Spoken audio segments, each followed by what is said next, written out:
اللهم صل على محمد وآل محمد. بسم الله الرحمن الرحيم، والصلاة والسلام على سيدنا Muhammad وآله الطيبين الطاهرين.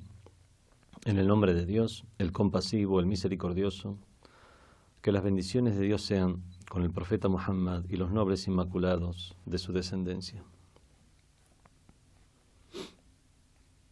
En esta sesión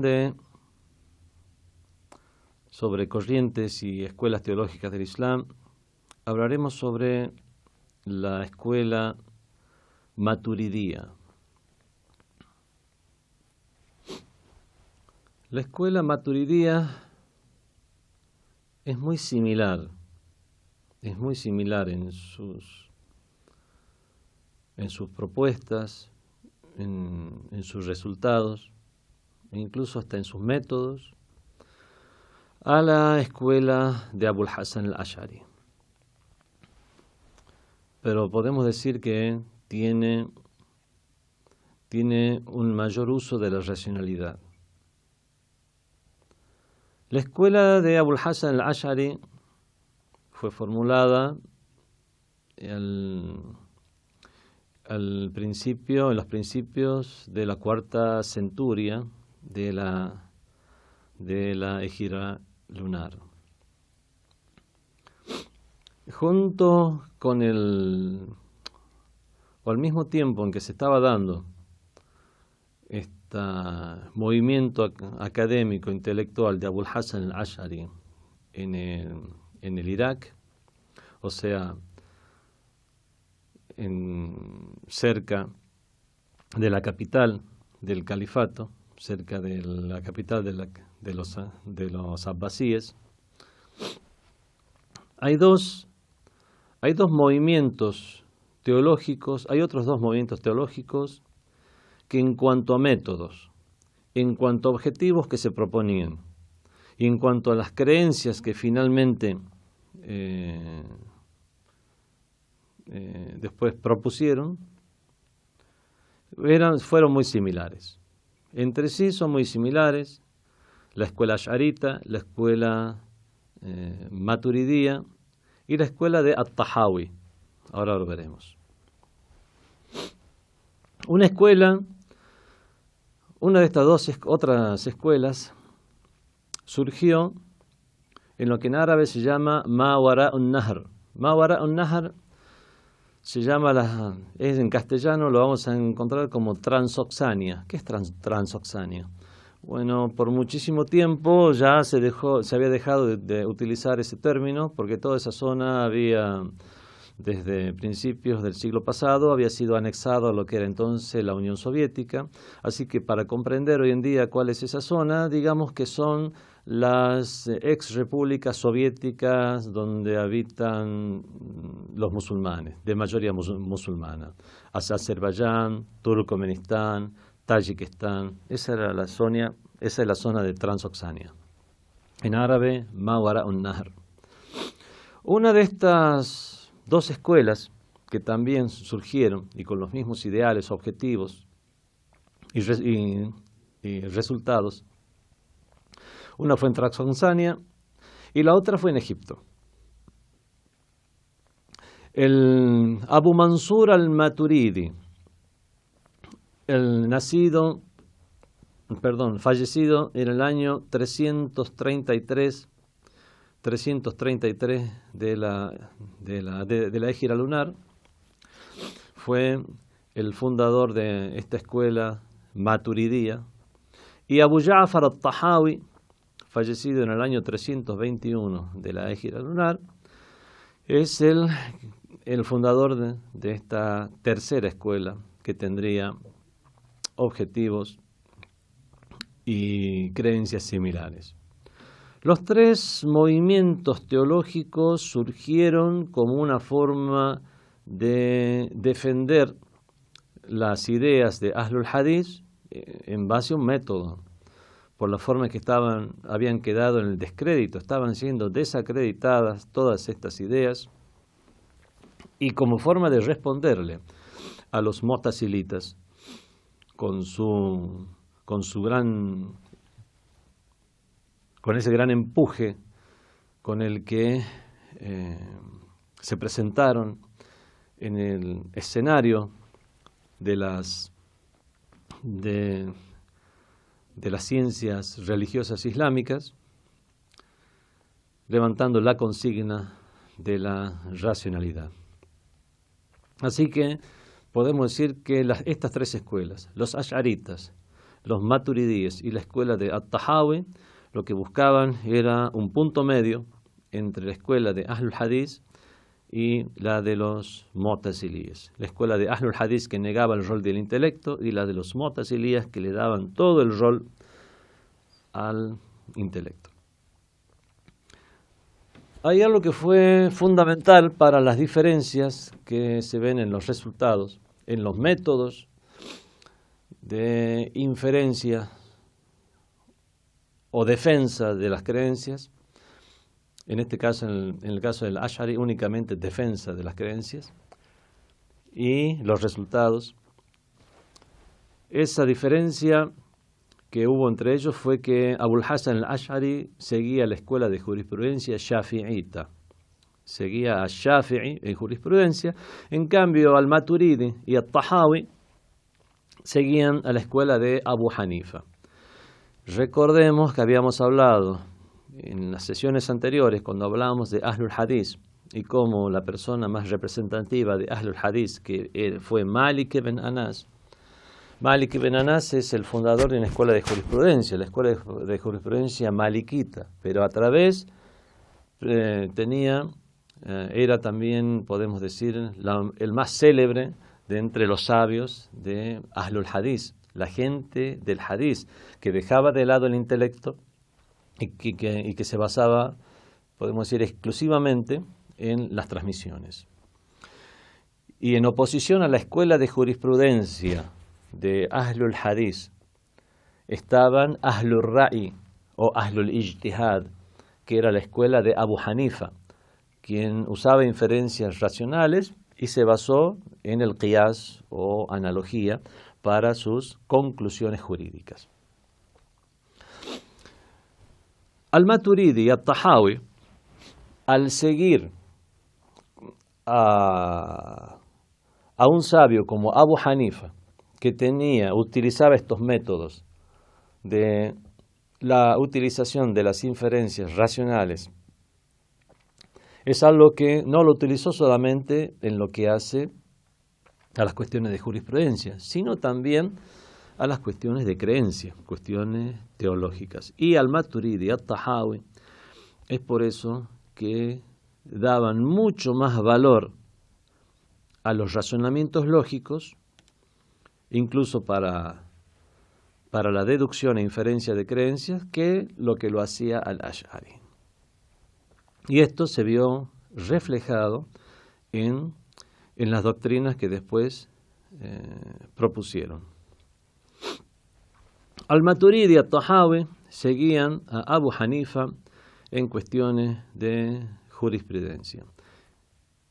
Desde el punto de vista de la importancia social, de la importancia política y de la influencia que podían tener en masas de musulmanes a causa del apoyo gubernamental y de otros sabios, esa gran influencia y esa mayor importancia se quedó con el Ash'ari, Abul Hasan al-Ash'ari. Y tuvo menos trascendencia y menor influencia la escuela del Maturidi y muchísimo menos influencia la escuela de At-Tahawi.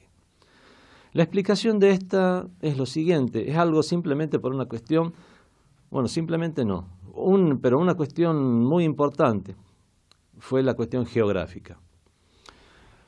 Abul Hasan al-Ash'ari planteó esto en Irak, prácticamente en la sede, en las puertas del califato de los abasidas, y con ideas que eran afines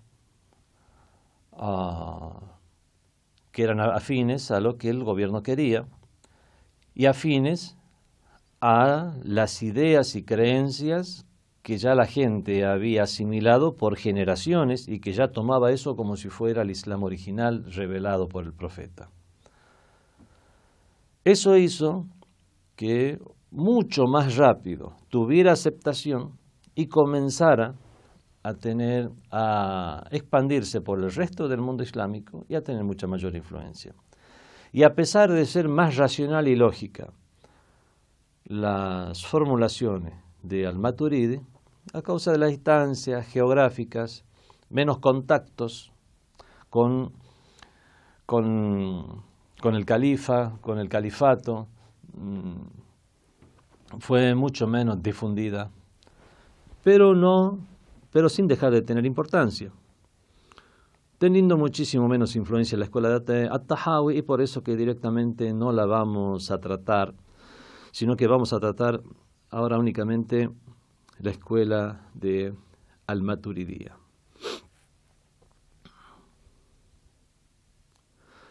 Las diferencias, incluso At-Tahawi y Al-Maturidi tenían unas diferencias entre ellos, si no serían una única escuela.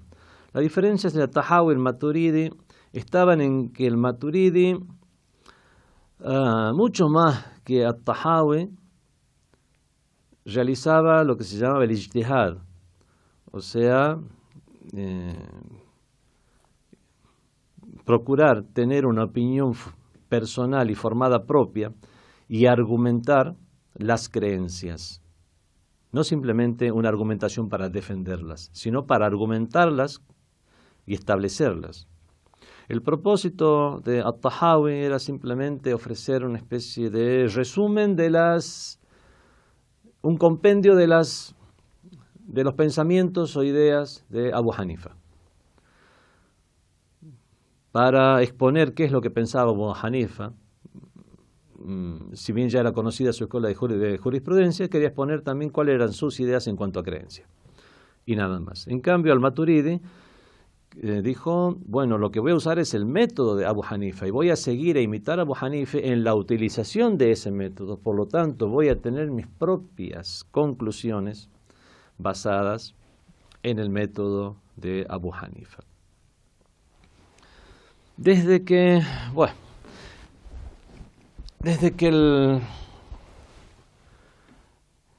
la aldea de Al-Maturidi, llamado Al-Maturidiyya, se encontraba en Transoxania. Bueno, esto ya lo dijimos, es que no tuvo tanta influencia entre los musulmanes de ese entonces.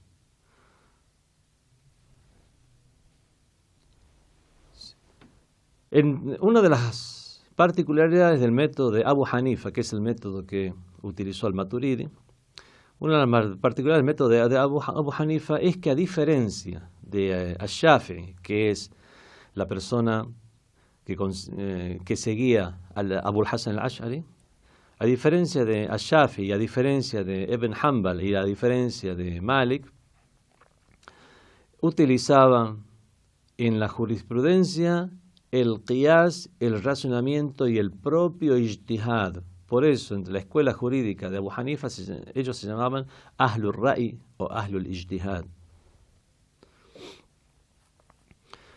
Maturidi también, igual que la persona, el sabio a quien él seguía, usó su intelecto para hacer inferencia de carácter racional para establecer las creencias.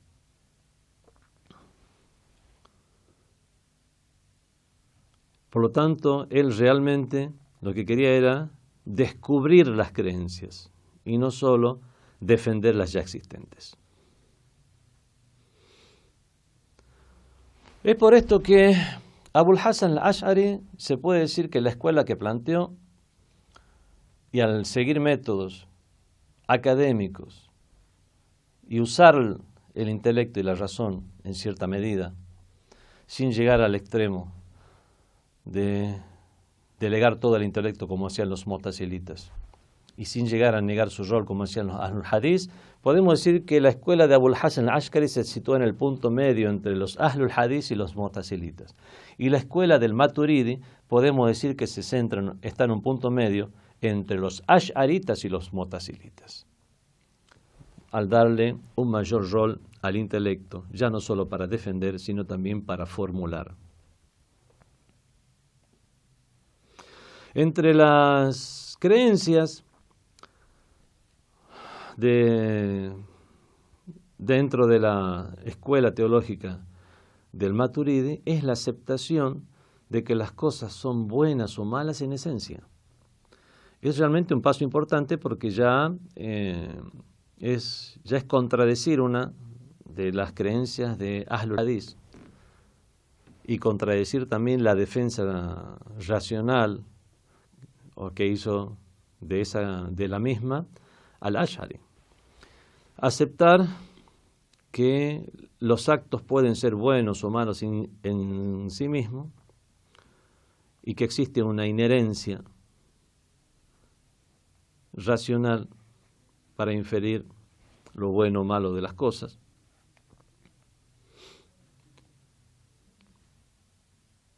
Otra de las cosas en los cuales no estuvo de acuerdo al Maturidi con Abul Hasan al-Ash'ari es que Dios no puede imponer un deber que una persona no pueda cumplir. Recordemos en la sesión anterior, habíamos hablado acerca de esto, que justicia es lo que Dios realiza y que nadie puede llegar a limitar o llegar a definirle a Dios qué es lo que puede hacer y hasta dónde lo puede hacer. Por lo tanto, si Dios quisiera, podría imponer un deber que la gente no pudiera cumplir. En cambio, al-Maturidi dice que esto es algo que no puede surgir de ninguna manera, no puede llegar a darse de ninguna manera porque es racionalmente imposible. Y en esto se acerca a los Mu'tazilitas y los Imamitas. En cuanto al tema del fatalismo, y por eso decimos que es una escuela que se encuentra entre los Ash'aritas y los Mu'tazilitas, él aceptó la idea de una predestinación y formuló algo similar o defendió la teoría del kasb de al-Ash'ari. Recordemos que el kasb era que realmente Dios es el que crea todas las acciones y el ser humano no realiza siquiera sus propias acciones, sino que tiene la voluntad de realizarla en el mismo momento que están teniendo lugar. Y esa voluntad de realizarlas hace que la acción sea atribuida al ser humano.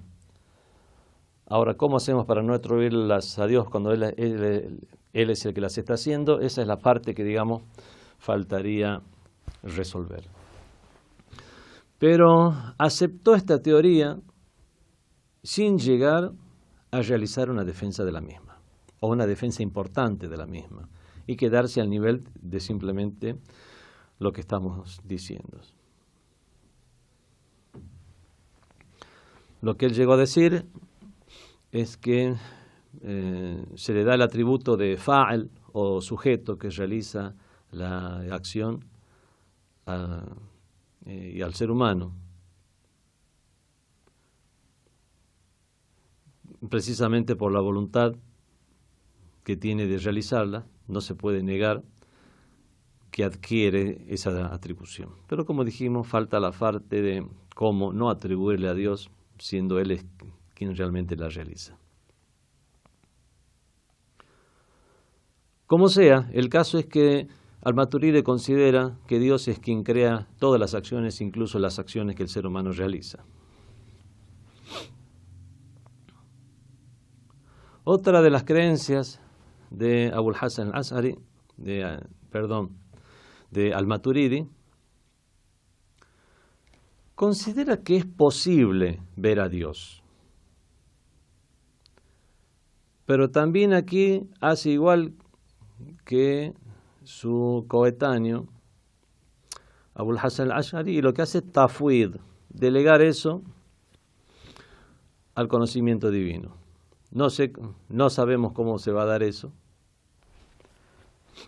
pero tenemos la creencia de que es posible, porque eso está en muchas de las aleyas del Sagrado Corán. Ese día lo verán, como dice en el Sagrado Corán, aunque otros den la explicación, como los mu'tazilitas y los imamitas, que ver a Dios en el sentido de ver su poder, ver en el sentido de sentir o percibir su presencia, y esto lo puede ser explicado, que es puede ser demostrado que es solo una alegoría con estas otras aleyas del Corán que nos dicen la tudrikuhul absar, no le alcanzan las miradas. Pero el Maturidi, puesto que su objetivo era defender las creencias que tenían los musulmanes en general frente a esta ola de argumentaciones de los mu'tazilitas, aprobó el hecho de que pueda llegar a verse a Dios, pero por supuesto rotundamente negó que eso pueda llegar a ser en este mundo material. Lo mismo hizo con respecto a los sifat al-Jabariyya, a estos atributos enunciados en el Corán, como que Dios tiene mano, como que Dios tiene un cuerpo. También se valió del tafwid, delegar eso, decir que eso tiene un sentido, es una realidad. Aceptarlas en el sentido de que es una realidad. No comprender realmente cómo es que puede llegar a darse eso. Y decir que, bueno, puede haber cuestiones que el ser humano puede no entender, así como no entiende la misma esencia divina. Y con respecto al Sagrado Corán, también dice el Corán no fue creado.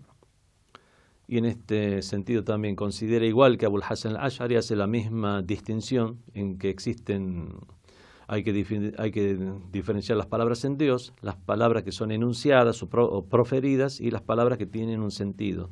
Si es por el sentido de las palabras, son eternas, y si es por la pronunciación de las mismas, obviamente que es algo creado. A pesar de ser más racional, vemos que no tuvo esa influencia, la influencia de la escuela teológica de Abul Hasan al-Ash'ari, y eso fue por las circunstancias y contexto en que se desarrollaron estas corrientes. Pero teniendo en cuenta el paso del tiempo y los investigadores que hoy en día las hacen objeto de este estudio, que hacen objeto de su estudio a estas tendencias, vemos cómo hoy en día está siendo reflotado al Maturidi, y las clases académicas del mundo sunni hoy en día lo prefieren a Abul Hasan al-Ash'ari, aun cuando entre el común de los musulmanes todavía siga siendo la escuela ash'arita la que tiene mayor aceptación. Wassalamu alaikum wa rahmatullahi wa barakatuh.